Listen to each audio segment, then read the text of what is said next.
Kansas Zoo, Kansas Zoo, Kansas Zoo, Kansas Zoo. It's all Kanzoo, zoo, zoo, zoo. Meat market, Kansas Zoo, Kansas Zoo. Why what? Because we're in Tinsel town, mate. This is absolute bollocks town, isn't it? Everyone's like telling fibs that's who can wear the nicest, sexiest. Now, do you want to see a gangster? I'll bring my gangsters, and I'll bring my props. And if I was in Barbarella, I'd have the thing here, or if I'd done Star Trek, I'd have D2R2, whatever his name is, wouldn't I? I made a gangster movie, so I'm sitting here trying to be gangster for you, babe. I can't promise what's going to happen, but whatever. But I made 3 films, and I just want to. This is for Channel 3 in England. Well, you know I'm down with England, but I gotta. I'm living my life here, all right? I understand. Okay. All right, thank you very much. Sorry. Okay.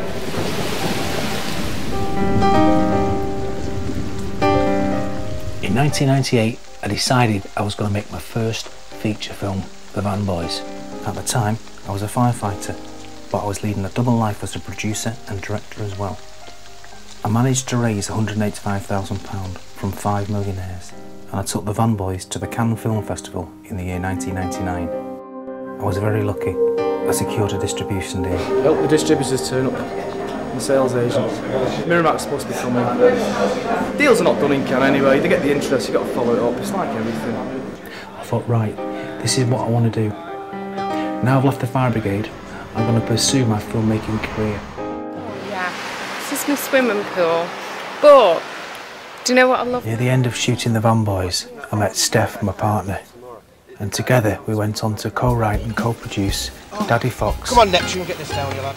7, take 1. And Derek.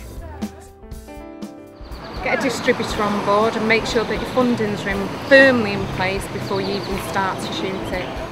Steph worked really hard. She achieved a massive amount of work, overseeing contracts, logistics, locations, everything. Without her, I couldn't have made the last 2 films. So much doing the scene, and with his availability, meaning Ricky Tomlinson's, we had to now pick up the scene, but it's the second pickup we've had to do. So what we're seeing is Derek being shot on one day, Billy being shot on another day, a day when they're both here, so... Cutting it fine, you know, you're going to throw a spanner in the works. Hope you've got something good.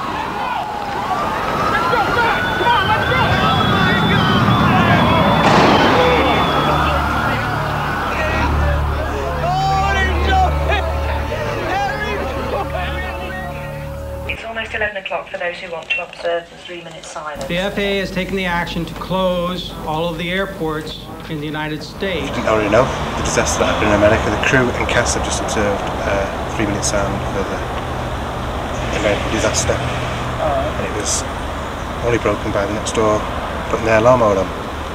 Apart from that, it was brilliant. Makes you feel how lucky you are. So again, you don't know whether you're sitting on a flying bomb on your way over. I think it's perfectly safe now. I think security measures are in place. I went on to make 2 other feature films, Daddy Fox shot in Corfu, and Derek starring Robert Maxfield and Ricky Tomlinson. You're cutting it fine, you know, you're going to throw a spanner in the works. Hope you've got something up your sleeve. Okay, and action. Sorry, I've gone fucking totally fucking blank. And I thought, wow, I've got Ricky Tomlinson. This film is going to be a success. But that's another story. I'll tell you about it later. I'll go into the Barlow house, if I fuck it up. And for various reasons, we failed to raise the full finance for Derek. Even though the film's finished, it's just lying there gathering dust. However, I'm going to do a coup d'etat, and I'm going to get that film released one day. The sun's shining, and today we're feeling positive, and I think we're going to get ourselves a distribution deal.